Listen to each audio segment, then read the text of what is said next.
Barsisa was a great abid from the time of Banu Israel. Great abid, great pious man. He was a monk. Nowadays, a sheikh. And my brothers, as I share the story of Barsisa with you, don't think of Barsisa, think about yourself. Put yourself in the shoes of Barsisa. Barsisa was a great scholar, someone who worshipped Allah, very pious. The whole community knew about him. He had his own temple where he worshipped Allah day and night. And three brothers, they wanted to go in jihad, but they had a sister. And they said, if we go to jihad, who's going to look after our sister? So they said, who better than Barsisa? He's a great abid, he fears Allah, everyone, he's of high esteem. Who better than Barsisa to look after our sister? So they came to Barsisa. Now look at the trick of Shaitan. Look where it starts, my brother. They came to Barsisa and said, Barsisa, we want to go for jihad, and we're wondering, can you look after our sister? So Barsisa immediately says, he says, A'udhu billahi minash shaitanir rajim. This is shaitan. No way. So the men were disappointed and they left. Then Shaitan came to Barsisa. He's not Shaitan. Today he's our Sheikh. So we'll call him Sheikh Shaitan. So Sheikh Shaitan came to Barsisa and said, Barsisa, brother, what are you doing? These men, they want to go for jihad. They're going for good. They're going for the sake of Allah. Barsisa, if you do not look after her, who's going to look after her? You are the most noble, Barsisa. You are the most pious man. If they leave her with someone else, what do you think will happen? So Barsisa says, maybe I should look after her for the sake of Allah, for the sake that these brothers.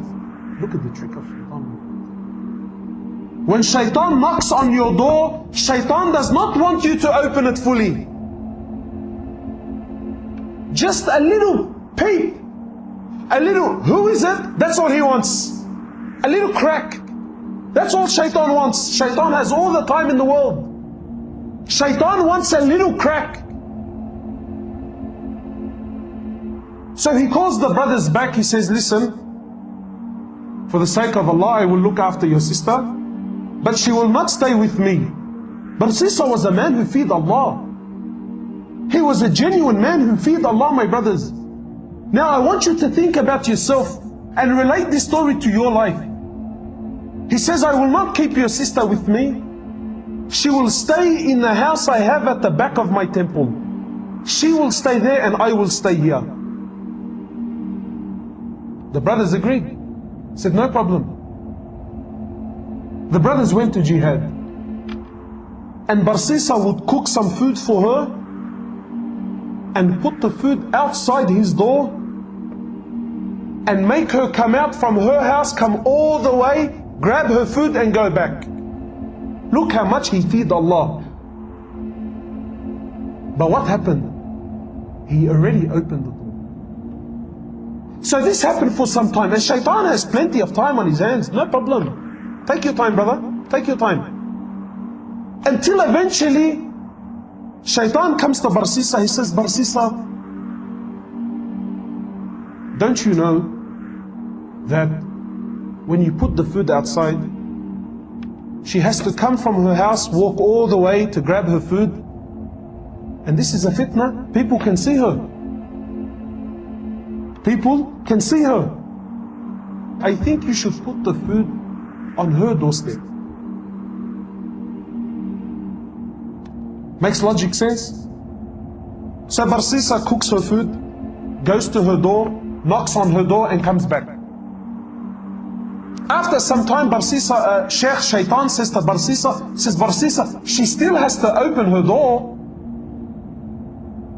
put the food inside the house.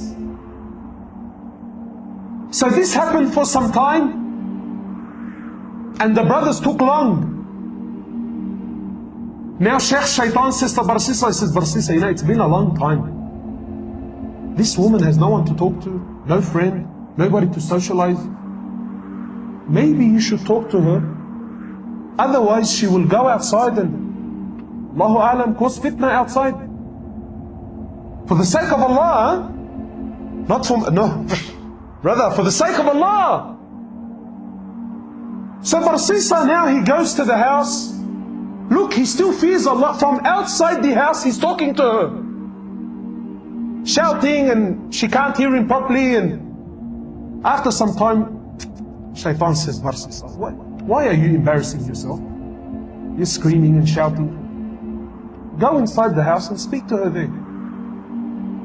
My brothers, after some time, he started speaking to her inside the house.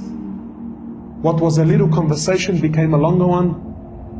After talking, now he wants to see. After seeing, he now started to touch. And after touching, the great Barsisa committed zina. How many of us, maybe we have not committed zina, but we fell in the same footsteps of Barsisa. Now he's committed zina. She falls pregnant. She gives birth to a baby boy. And Shaitan now comes to Barsisa, says, Barsisa, bro, if the brothers come back and see this young boy, and you were the one who was responsible for looking after him, how will you explain the boy? Now he's worried. He says, what do I do? He says, Barsisa, you have to kill the boy. You have to get rid of the evidence. So Barsisa kills the boy. What do we have now? Zina and murder. After some time, Sheikh comes back.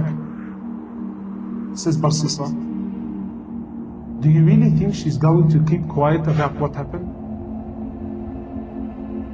Do you really think she's not going to tell her brothers about what took place here?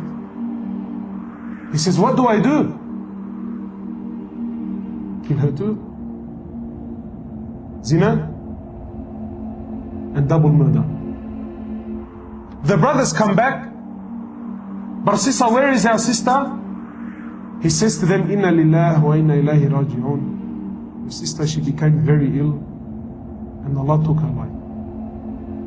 Barsisa is a great abid, big sheikh. He does not lie. The brothers had no other option. They said, where is she? He showed them a fictitious grave, a fake grave. He said, this is where she is. They made some dua for her and went home. The next morning, one of the brothers, he says, I had a very interesting dream last night. The other brother said, I had an interesting one. What did you see? He says, I seen in my dream that our sister was not sick. Rather, she fell pregnant, she had a boy, and her and the kid were murdered. And I seen that she was not buried where he showed us, but she was buried somewhere else. So the other brother says, Ajib, I had the same dream. So they said, both of us cannot be wrong. They went to where they seen in their dream, they dug up that grave there, they found their sister and the baby there. They went back to Barsisa, they said, Barsisa, you lied to us, this is what took place, and now we're taking you to the ruler. Now on the way, Barsisa is looking at himself, he's thinking, how did I get in this mess? Zina, double murder, and now I'm going to be executed. So, when they bring him to the ruler, Shaitan comes to Barsisa in the form of man. He says, Barsisa, do you know who I am? He says, no. He says, Barsisa, I am Shytan. And I am the one who caused you all this mess. And I'm also the one that can get you out. He says, Barsisa, I can get you out, man. I have a lifeline for you, Barsisa. He says, anything, get me out. He says, Barsisa, you make sajda to me. You make sajda to me, Barsisa, and I will get you out. So Barsisa, he makes sajda to him. And Sheikh Shytan says, thank you very much. It was nice knowing you. Assalamu alaikum. And shortly after, he was crucified. The last action in his life was what? Shirk, kufr to the highest level.